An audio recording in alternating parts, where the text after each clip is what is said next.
I know some people are getting tired of the rumors. I love them, and that's what we're going to start off with our first segment here, where we're going to be doing NFL rumor, smash, or pass. So just to clarify, this is if we think a given rumor is going to happen, unless it's more of an opinion question. Then it's just like, whatever you want to do with it. So smash means you agree with the rumor, you think that the rumor is true. Pass means you don't think the rumor is true. Very, very simple. So James, start us off at the top here. Right now, the NFL draft odds have Bryce Young, quarterback Bryce Young out of Alabama, going first overall as a now heavy favorite, minus 1,000 to go first overall. Smash or pass the rumor? Smash. Everything was looking CJ Stroud, right, for the Panthers. And then all of a sudden there's just this flip, and it seems like every bit of information that comes out is pointing towards Bryce Young. Really the preseason number one person, he was like, everyone was tanking for Bryce Young here. But I think the main thing really is like Vegas isn't in the business of losing money. So when that line shifts that dramatically, I think you just have to listen and assume they're calling up their buddies in the NFL and saying, okay, who are you guys taking? Like, quit dicking around with us. Oh, cool. It's Bryce. All right. We're going to change the odds on this one. Yeah, this reminds me so much of the NBA draft from last year, where if everybody remembers, the big rumor was Jabari Smith Jr. out of Auburn was going to go first overall. He was a slight favorite all the way up until literally hours before the draft, and then a major swing happened, just like this with Bryce Young, where all of a sudden Paulo Banchero went from like a plus 200 second favorite to being the overwhelming favorite at like minus 3,000. So very, very clearly, this is going to be Bryce, and he's going to look great in Carolina blue. Pretty excited for that one. Next rumor, Will Levis goes over Anthony Richardson. So if you also look at the Vegas odds, the best favorite, the greatest favorite for second overall right now is the one and only Will Levis. He's only a slight favorite, to be fair. He's not a great favorite, but it is Will Levis as of now. I am smashing this rumor, and that I think that it's going to happen. I talked about it a few weeks ago, months ago, whenever that was. It just feels like this is how the NFL draft seems to go, where there's one guy that the NFL seems to fall in love with. Doesn't make a lot of sense to the folks that are actually watching the games and are fully paying attention. But for whatever reason, an NFL team just seems to talk their way into it. And I know you talked about it a little bit when we were chatting. I don't have a lot of faith in the Texans. I know you seem to have a little bit more faith. This just feels like a classic Texans move that's just going to put them into obscurity for even longer. It feels like Davis Mills 2.0. It's like Zach Wilson and Mitch Trubisky kind of vibes. I smash that Will Levis is going to go over Anthony Richardson for sure. Yeah, and I know we're going back and forth on who's getting the take here, but I feel like this has to be a pass. And I'm with you. You're kind of alluding to the fact that I have a lot of faith in Nick Caserio and what he did with the Patriots. I don't think you bring him over to Houston if you're like, hey, you're just going to do the McNair's bidding. Like, you're a figurehead. So like, to me, there's no way he takes Levis. You said it, it's really Zach Wilson 2.0. Anyone that watches college football, or like you kind of read up on people that really watch college football, everyone's just scratching their head. They're like, okay, do NFL teams not watch tape? Because after Bryce and CJ, like Anthony Richardson and Will Levis are just just wild talents. I guess NFL GMs are just like, screw it. We're going with the strategy of we'll find out within a year if this is the guy or not, and just play for the highest possible ceiling. But it really just seems like someone wants to lose their job if they're going to start sitting this high of draft capital on very unproven prospects. Yeah, it would be wild if it happens. Don't get me wrong. I just think it's going to happen. I don't think it should happen whatsoever, because I think so much more so the other players are more talented than Will Levis. The crazy part too is it's Will Levis or Will Anderson, right? Like they're not even considering that the Texans might take CJ. They're like it's either going to be defensive end or mayonnaise coffee. There's no in between. Absolutely. What's the next take that we have here?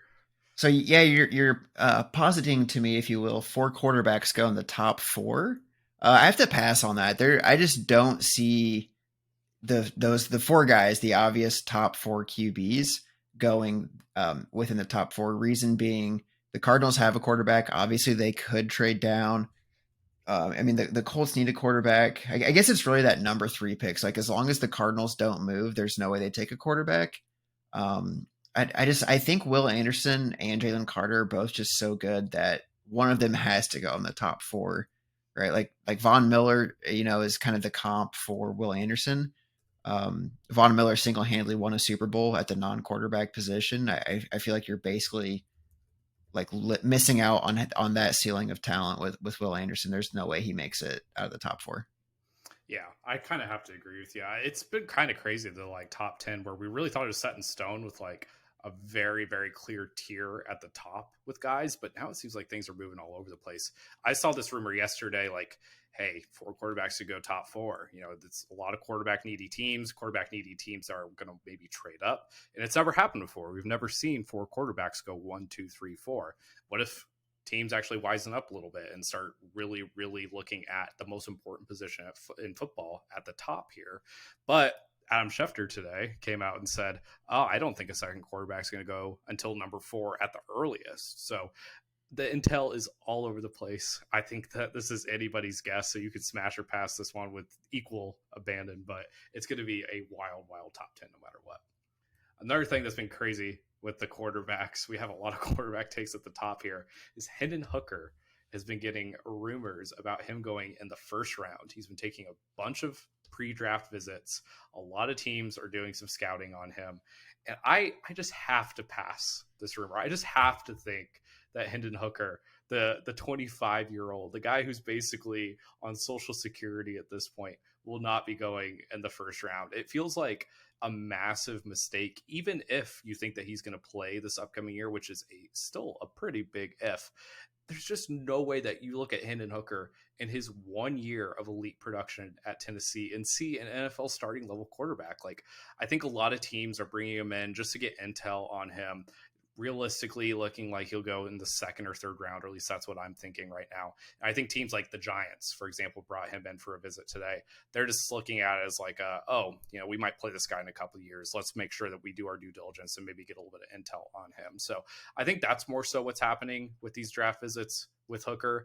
Why people are even trying to legitimize this rumor is beyond me. This is a big, big fat pass for me.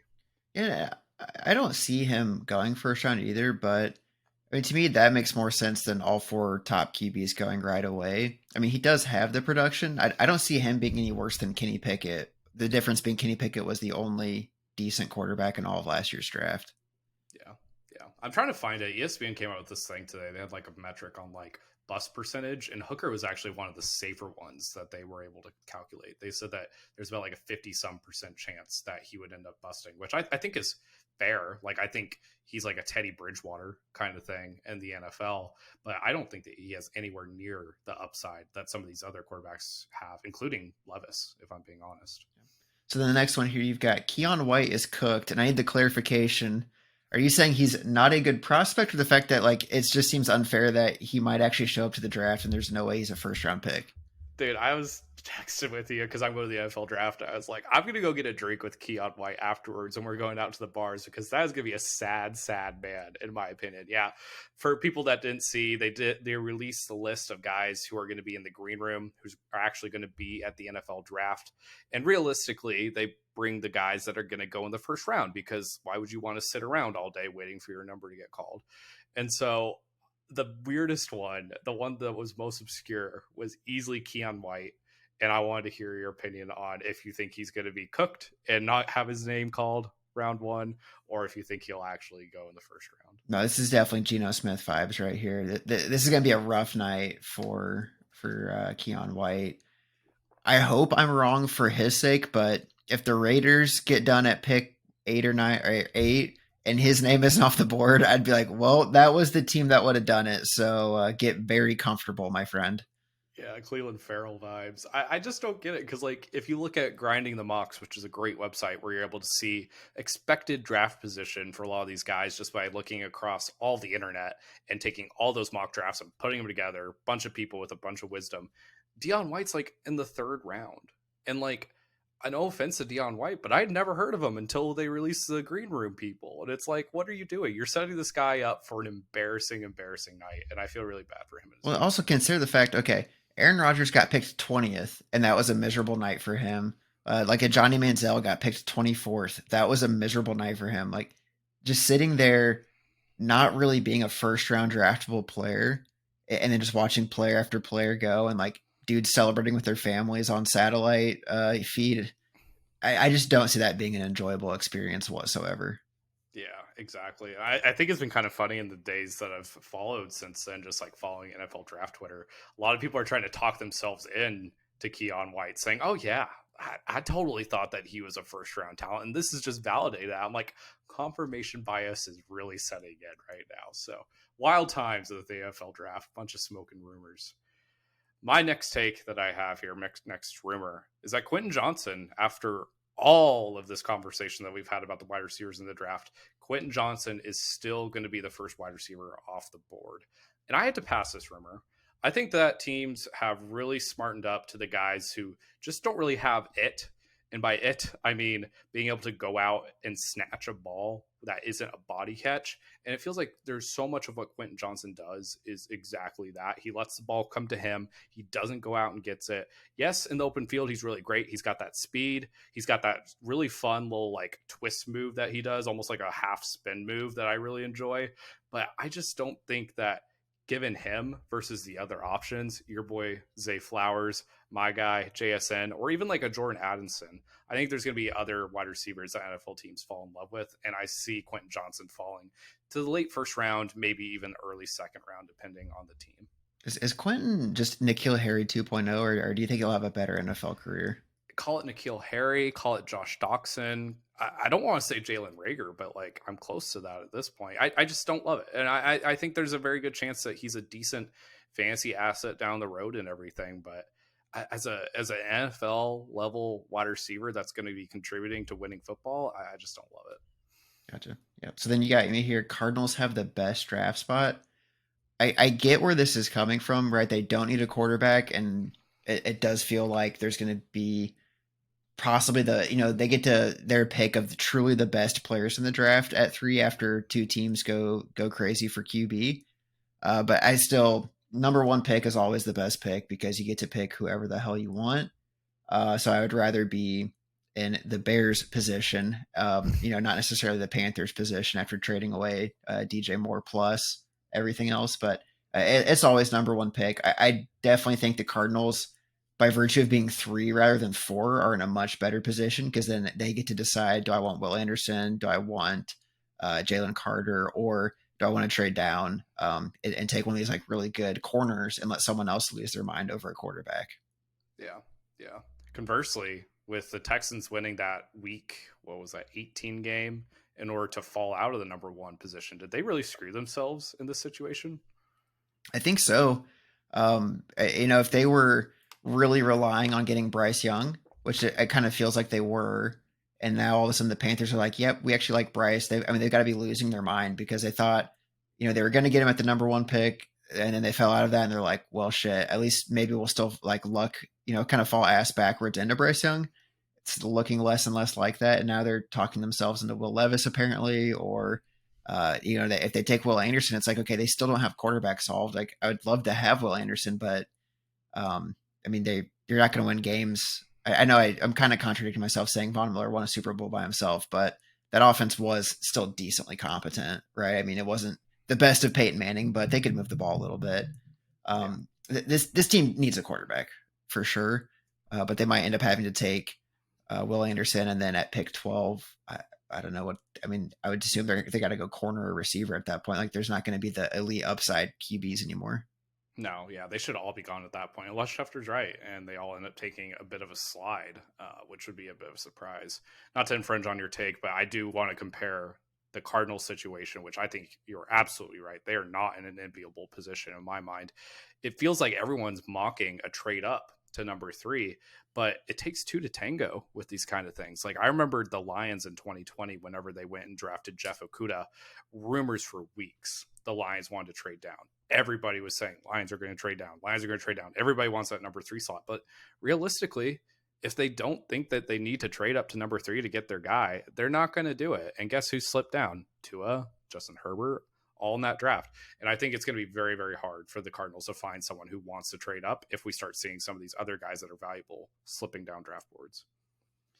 My next one that I have here, Tyree Wilson, number 2 overall. Been seeing a lot of momentum on Twitter, Galaxy Brain people, saying that Tyree Wilson, edge rusher out of Texas Tech, should actually be the second overall pick and will likely go second overall to the Houston Texans. A hard pass on this one. I think he is easily not nowhere near the best defender in this draft. Texans should be going quarterback. Keep it simple. Take whoever doesn't go first overall, whether that's Stroud, whether that's Young. It's so simple, but somehow, some way, people are expecting them to mess it up, which is totally possible. I just think that the Texans are dumb, but I don't think they're that dumb to go after a guy who I feel like looks like Ziggy Ansah or like Shaq Barrett with half the burst. Like, I just don't love Tyree Wilson, and I don't think that he goes number 2. I don't know. I mean, I'm not familiar enough with his college tape, but yeah, I just think there's so many, just like there's 3 or 4, as we've said this whole time, elite dudes. If you're not taking one of those to the top 2, I think you're really doing your team a disservice. You're overthinking it 100%, which Yeah. is very similar to your next take here, which I want to preface a little bit. Been seeing some people saying Will Anderson should fall out of the top 10 because he's not a top 10 talent. What do you think of that? No, we were literally saying like he could be the first overall pick if there wasn't such a just a void of talent at quarterback. It feels like with this current situation going on. Um, he's very deserving of the 1. He's very deserving of the 2 if he falls. He's very deserving of the 3. No way he makes it to 4, but Jesus, I mean, deserving of 4. If he were to somehow make it to 5, I think the Seahawks gobble him up immediately. Like, there's all teams in the top 10 need pass rushers. Like, I mean, even if you say, okay, he gets to the Bears would like literally blow their load. I mean, they would be so jacked to see that they traded down from 1 and still got Will Anderson. You know what I mean? Like, they would lose their minds. Yeah. Imagine, this is just a hypothetical. Imagine Will Anderson with Darius Shaquille Leonard. That would be an insane linebacker edge combo that you have on there. Talk about an elite defense that you're building between those 2 guys. So a Imagine, I lot of mean, fun if he, options. okay, so let's say we get to the Lions, all right? They're picking at 6. Will Anderson's still on the board. And you can either take Will Anderson or CJ Stroud. Who do you want the Lions to take at that point? Oh, I mean, 1000% CJ Stroud. He's my boy. He's my draft love, without a doubt. However, having Will Anderson as a second option, I wouldn't be mad about it. That would probably be the one guy that I'm not upset about the Lions taking over CJ Stroud. You put all those guys like McNeil, Aiden Hutchinson, Houston, like that is an insane front 4 that you have right there. I don't even care who your linebackers are. Bring back Kyle Van Noy. It doesn't even matter. Bring back Chris Houston to play corner. We would be fine just based off that front 4 that would rival pretty much anybody else in the NFL, as much as I dislike Aiden Hutchinson. So it'd be fun. I think that Will Anderson slots into whatever defense. You mentioned Von Miller earlier, but like, what's your NFL comp for Will Anderson Jr.? Like current NFL comp? Yeah. Okay, I mean, I guess Vaughn's technically still in the NFL. This past season wasn't great for him, but um, trying to think. I mean, he really plays that type of role, though. So, I mean, does he become like the next Miles Garrett? I don't know if he's that freakishly huge, but he's Mhm. still, I mean, just can play all over the place. Geez, I mean, it's tough to do it, but I mean, it really is kind of like a Watt prototype, like a TJ, not JJ. Like JJ was just so much bigger than TJ. I feel like I don't even know if it's true, but the amount of body armor JJ wears during a game makes him look just monstrous. But I mean, it's like a TJ Watt type player coming in. It's like anyone would in a redraft take him first overall, and it's like, well, here's your chance. You're gonna take him. Yeah, I think we're going to look back on this draft and be like, why didn't teams do the obvious thing, the smart thing, and just take Will Anderson? It's gonna be those trivia questions, right? Where it's like, what position did Will Anderson go in his draft? And they're like, oh, it was like what, first, maybe second. Oh no, he was with Bryce Young, so he went second. It was like, no, he went fifth actually. And people are like, what? Why?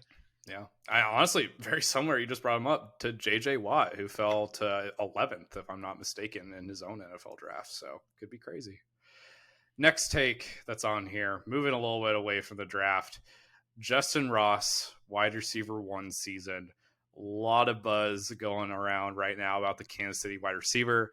Just to recap a little bit with Justin Ross, got injured in college after a huge national championship game for Clemson. had a lot of very scary injuries when it comes to back and neck and everything like that. Stuff you don't want to get injured, basically. He goes undrafted, gets picked up by the Kansas City Chiefs, which you can't get into a better situation in 2023, let's be honest. And didn't do that much last year. Last year was very much so just like a transition year for him, but the buzz has been insane this offseason. As we've talked about with Zahn a few weeks on the pod, Chiefs don't have a whole lot at wide receiver. And Justin Ross may have fallen into a great situation because he's been working out with Patrick Mahomes, and Mahomes has been talking glowing things about Justin Ross. Now, whether I smash or pass that he could be a wide receiver one, it's a half-hearted smash. I feel like this is totally the type of guy that everyone's going to be super excited about when it comes to fantasy season. They're going to be like, oh, yeah, 8th round pick steal Justin Ross. But, like, is he actually better than Sky Moore? I don't know about that. There's a lot of mouths to feed in terms of just guys that are like going to go 50-50.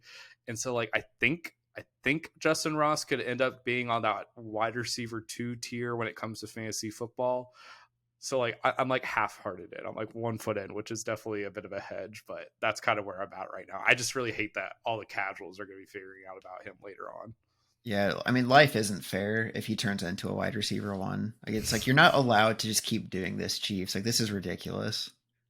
Yeah, how bad would you be if the Patriots were to I mean, take honest, him? like, how many times have Patriots players you've never heard of just absolutely ball out for like 3 seasons?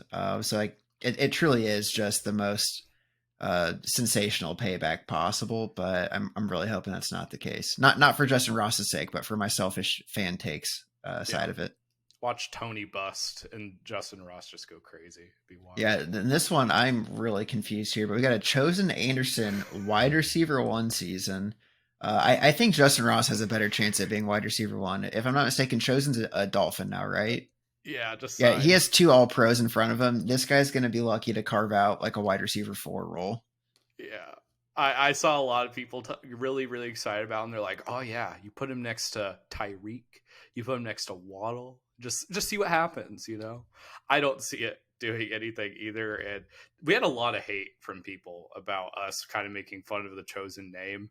I think that if you're going to have a name like that, you got to have some better seasons. You got to like not be having beef with Sir Purr of the Carolina Panthers. Like, I think you got to back it up a little bit more. Like, Meta World Peace, completely about it. World Be Free, great name.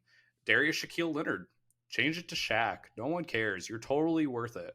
Chosen Anderson, like, dude, you got to do a little bit more. So, just to clarify that, we are very PC on this pod as always. Yeah, and I know we're aware of people hating on us, you know, his supreme confidence to be called Chosen, but yeah, still looks pretty bad. Absolutely. If he puts up any less than like a 1,200-yard season, it just still looks like a dumb as hell move to call yourself the Chosen One. Yeah, Chad Ochocinco led the league in receiving 1 year. Totally okay. Chosen, what are you doing?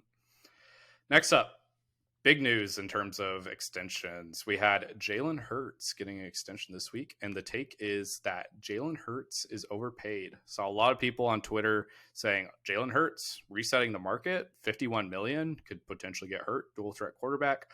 I'm a big pass on this take. I think Jalen Hurts got paid appropriately. I'm curious, honestly, to hear what you have to say about it, but I think that with everything that we've seen, the body of work, how much he has improved and how much he elevates this offense because of his dual threat ability, how seamlessly he fits in with everything that Sirianni wants to do, and how like part of the DNA Jalen Hurts is at this point. I think that Jalen Hurts is a perfect fit, makes so much more sense than trying to go white boy summer every year with like a Kevin Kolb, a Carson Wentz, and Nick Foles. I love Jalen Hurts in Philly, and I'm really glad they locked him up. No, yeah, this move makes a ton of sense. I mean, let's like realistically speaking, Jalen Hurts is probably one sloppy field condition away from being a Super Bowl champion. If you want to be a little bit more targeted, one just kind of bad fumble away from being Super Bowl MVP and Super Bowl champion. You don't let that when he's what 25, 26. Like you don't let that walk away. You lock it up, you get a good deal, and you get it done before Burrow gets signed, before Lamar gets signed, before I mean Herbert getting signed before too. Like you're Yeah. getting the market setting deal done before 5 of the biggest names in the market get a chance to reset the deal. Like this just makes a ton of sense for both sides. He gets $130 million guaranteed. as a dual threat quarterback, that has to feel good. It's team friendly, but at the same time, it is player friendly too. I mean, this feels like a true win-win, and it makes sense. I was super critical of Jalen Hurts coming into the season. He proved me very wrong. Not that he needed to, but he did, and I think he proved everybody wrong. And I mean, just had one hell of a year, and I think he's like an exciting player to watch and a fun dude to root for. So I mean, just like kudos to him. It's an awesome thing to see. Yeah, he heard you, James. He knew that He you were. he listens to Mac and D, confirmed. He knew you were being critical. You're like, I got to prove him wrong. And you make a great point about the timing of it. Getting ahead of the market really reminds me of like when the Lions got ahead of like Matthew Stafford, and they signed him to a long-term deal that looked really rough in the moment because he was, for a second, just a second, the highest paid quarterback in the league.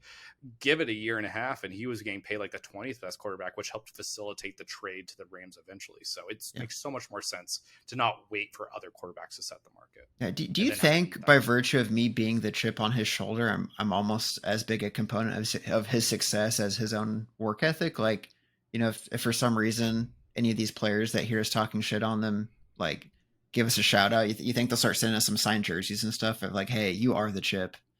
Yeah, absolutely. I think in terms of motivators, we have Bama, of course. They benched him at halftime, and you're just right below. Yeah. And then it's his mom, his agent, coaches, etc. I think Okay. you're right up there. Next on our list. Oh, this is one. This one's you. Yeah. Big trade today. Allen Robinson got traded to the Pittsburgh Steelers. Yeah. It was like what, a sixth and seventh swap or something. Like it was pretty like not a great look. If you want some motivation for Allen Robinson, it's about to come right now because the dude is washed. The Rams, it's like the Moneyball quote. It's like, no, we're not paying you $6 million. The Rams are paying you $16 million to get the fuck out the building. Like they're telling him to get out of here.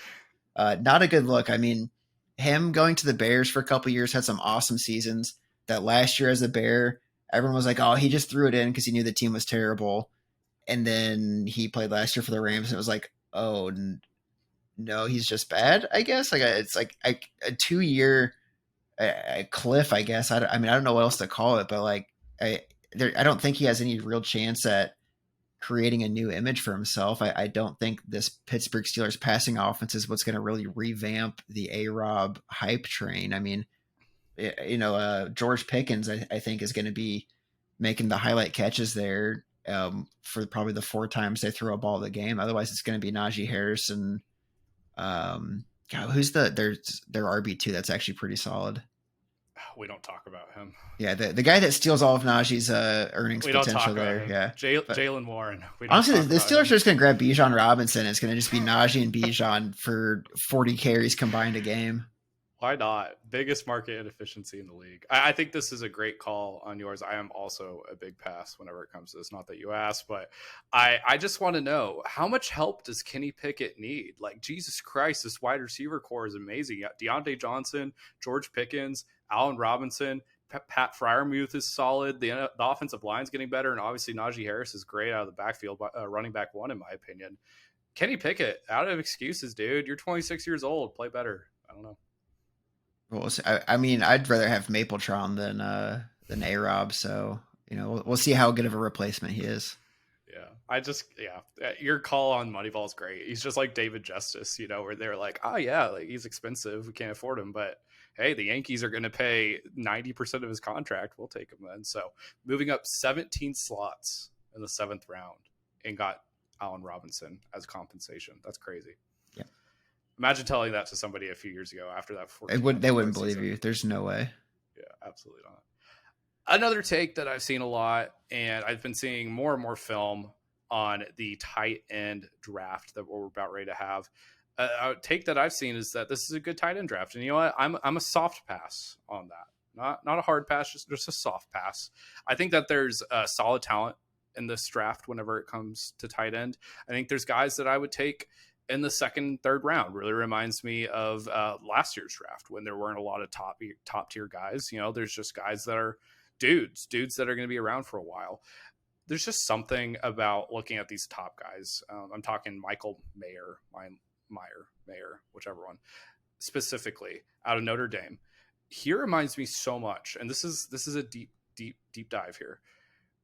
He reminds me so much of Jason Morrow, who was a tight end out of Texas Tech, went in like the late first round or early second round to the New York Jets, was injured a lot, just kind of had that like knack for just barely being out of position at all times, and just kind of doesn't look like that dominant athletic force that you kind of need in order to be a tight end in this league. He doesn't look like Jonnu Smith, where he's like a crazy good receiving threat. He doesn't look like the blocking side of Gronk, where he's just like disheveling people.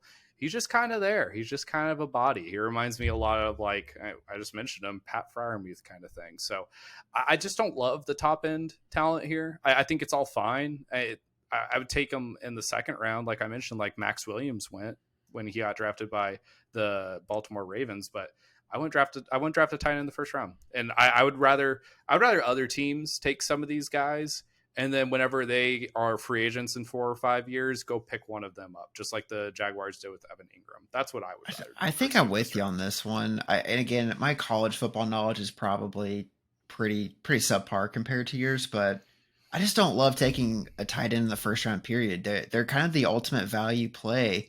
Why lock them into that 5-year deal? Use that on a corner, use that on a wide receiver. Renegotiating a tight end contract does nothing against your salary cap. I mean, Travis Kelce makes what, 10 million a year? Like, you could take these guys whenever and re-sign them to market breaking deals that is still less than a wide receiver 3 on your roster. So I just don't think you reach for it. But of the 3 guys, what is it? It's like Dalton Kincaid, Mayer, and is it Musgrave out of Oregon State? Or I think that's his name. I hope I'm not wrong there, but like the 3 guys are pretty solid talents, but they all feel really like mid-second rounders to me. Kind of like Gronk was like 44 overall. Now, he had back issues that would have probably kept him, like, that's probably what kept him from being a top 10 pick. But regardless, I mean, you got these guys. It's like, I just don't see how you're taking, I'll say Dalton Kincaid over, to your point, like Jackson Smith Najigba or Zay Flowers, or like a receiver that can just change your entire offense. Absolutely. I would rather go a different position early and then go tight end later, right? So, like, why would you want Dalton Kincaid at 15 when you can go Darnell Washington, who's a 6'7" freak of nature, in the third round? Why would I go Sam Laporta, which it's an Iowa tight end, so, like, all Iowa tight ends are good, so maybe you do go for him. Why would I go Sam Laporta in the second round when I can have Zach Kuntz in the fifth round? Like, I would smash Kuntz. That would be an absolute smash for me. So I just don't get it. Matthew Mack, willing to smash Kuntz. You've heard it here first. That's just all I'm saying here. So. Okay. Next week. No, yeah, we can move on. I think just to really hammer the point home, though, like, I mean, Bijan Robinson, you'd take over almost any of these guys. And it's like, if you're at that point, we're at what, pick 20? Like, I'm taking Bijan, even though it's a running back, over a tight end at that point. Yeah. What's realistic for Bijan? Like, what's your prediction right now? Where does he go? I think top 15, screw it. I mean, we have it here. So we've got the take. It's the next one. Bijan goes top 15. I think he does. I think someone talks themselves into trading up once, maybe trading the Patriots. The Patriots never like to sit still. They like to move all over the draft. I mean, maybe, or even, like right at 15, say the Patriots, it seems like the Texans, what they should do is go quarterback receiver. So maybe they take, JSN, and then the Patriots take a Zay Flowers or a Jordan Addison, and maybe that's who the Packers want, right? Okay, then now the Packers trade down from 15. They're not going to draft a running back, and maybe that's all the Cowboys need to convince themselves to go up and get the Zeke replacement. Yeah. What about, hear me out, Titans trade Derrick Henry, which has been the rumor all offseason. Take him at 11. Get Bijan in there. See what happens. That's tough to. I mean, I guess 11 at that point, you're out of that elite prospect pool. So maybe that is an acceptable place to take him, but I don't know. I mean, I think he will go top 15, but when he falls out of the first round, it's just going to be like proof that running back is the position you should never play. Absolutely. All right, next take here. Tampering for Brady was worth the first round pick. I'm smashing this one. Absolutely. The fact that you could potentially maybe have Tom Brady and all it costs you is a first round pick, like just the hypothetical is totally worth it. To get a whiff of Tom Brady is always worth the first round pick. It's super funny too, just looking at mock drafts, because usually it's a nice even 32. Let's look at the top 32 picks, but no, it messes up everybody's articles. It's the top 31 guys. That's hilarious to me. Let's just put Chase Claypool in at number 32, because that's technically the next pick, and that's what it got traded for. So that's also funny. I think, honestly, all seriousness, the Dolphins having the opportunity to get Tom Brady, which would have been a franchise altering thing. The Dolphins obviously have not had a lot of playoff success. They've actually had one of the longest streaks of not going far in the playoffs, had a long streak also of not winning a Super Bowl. Brady obviously went on to the Tampa Bay Buccaneers and won a Super Bowl. Totally worth it. Yeah, sure, they cheated a little bit and that got everything messed up, blah, blah, blah. I think that it was worth the opportunity. Like, oh, you might give us a fine of a first round pick. We're still going after Brady. I don't really care. We're going to beg for forgiveness on the back end, then ask for permission. I think it's pretty fair. What do you think? Yeah, I'm a Tom Brady stan, so I would agree. I wish the Patriots would give up a first rounder just to bring our boy back, but it's not the case. So yeah, I mean the thing that made no sense was that off season when he was available and it was known he wasn't going to be a Patriot. They're like, yeah, only a couple teams are interested. And it's like, how does every team that's not the Bills or the Chiefs not losing their mind at the chance to get Tom Brady right now? Dude, why did NFL teams overthink it? Like, remember when Peyton Manning was a free agent after his neck injury in Indy, Yeah. and nobody wanted him, and then they were like, oh yeah, I guess I'll go to Denver. Yeah, well, Like, I what mean, the hell was like that? again, but why wouldn't the Broncos just try to run that back with Brady? Like, why would they not be going all in on trying to get Brady? Why? I get the Colts because like, oh, this is the house of Peyton. It's like, yeah, but you guys haven't won shit. It's like, why would you not go for Brady? And you were a quarterback away. You trusted Philip Rivers over Tom. That's questionable. Again, Dolphins should have gone after him. I mean, let's see, like any Every team. any NFC team like the Niners, I don't know why they didn't. Like Tom would Yeah. have lost his mind. He probably would have paid to play as a 49er. Like you could have had your quarterback as a 1 million per year vet minimum at that point. Yeah. Colts needed Phil Rivers. They needed his kids to help them fill the stadium. Needed some butts and seats. So what's the next take here? Yeah, we've got Jalen Carter does not get past 5, and we kind of treated this one because you put it as the Seahawks, and I was like, well, the Seahawks might trade their pick. I kind of said the Seahawks and Lions are both in possibly the best spot in this draft. And I smash. I think there's no way Carter slips past pick 5. The reason being the Cardinals, the Colts, or the Seahawks all seem like great fits for Jalen Carter. But if he does, then I guess honestly, I mean, like the Lions feels like a pretty great fit too. I mean, I could see someone trying to trade with the Colts. If the Colts want Levis and can't get him, and then they go, screw it, let's trade down and wait around a little bit. I could see someone being all in to trade at 4 to go get Carter. Like, I mean, he's truly a generational talent. I know he has some off field issues, but the off field issue is letting you get him at 4 or 5 and not at 2. So it just makes him that much more attainable. Yeah. He shouldn't go much further down in like terms of a fall than like Laramie Tunsil did whenever he had the whole gas mask incident. Jalen Carter deserves to go top 15 just off of talent alone. Obviously the legal stuff is rough. If he fell to 14 and the Patriots passed, I would lose my mind. If we passed up on the opportunity to have Jalen Carter and Christian Barmore as our defensive tackles, like I would seriously have to consider taking this sign down because I'd be so upset.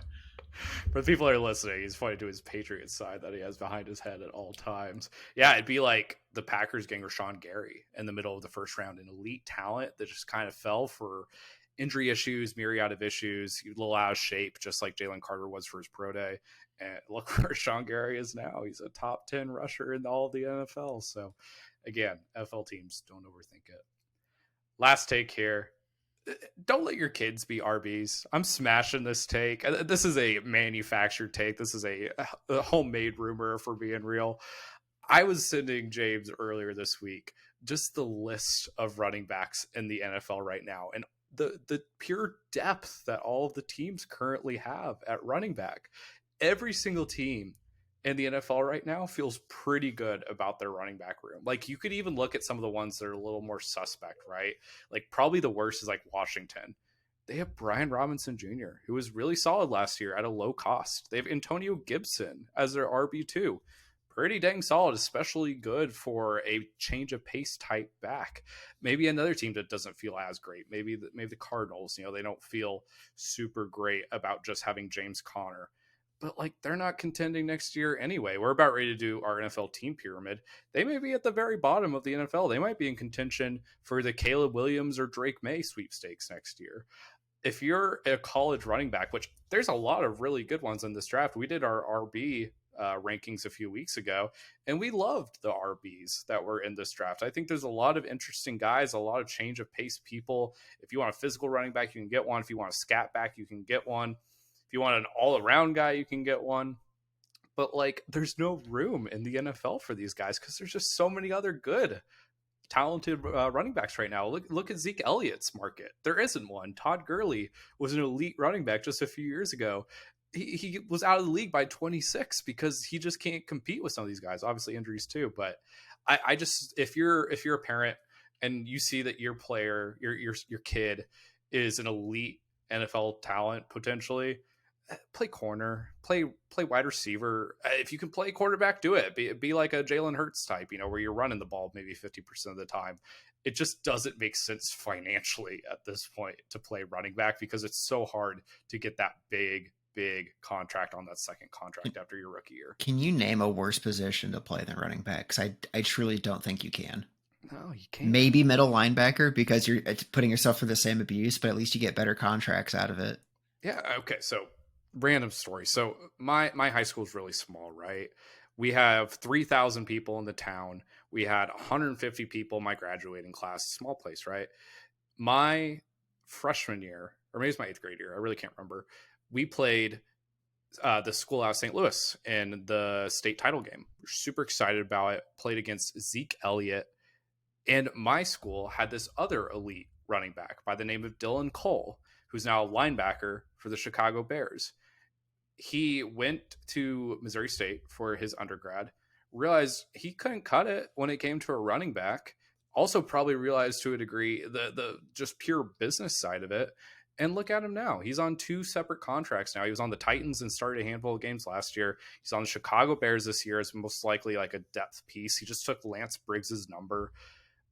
Like, why would you not want to make that transition to another position? There's a lot of good opportunity there. So I don't know. I feel for these kids growing up that are running backs because it's like, that's the position you want to play. It's super fun. Like, just being honest, it's a fun position to play. It's what the best player usually plays when you're talking about peewee football, when you're looking at high school football all the way up.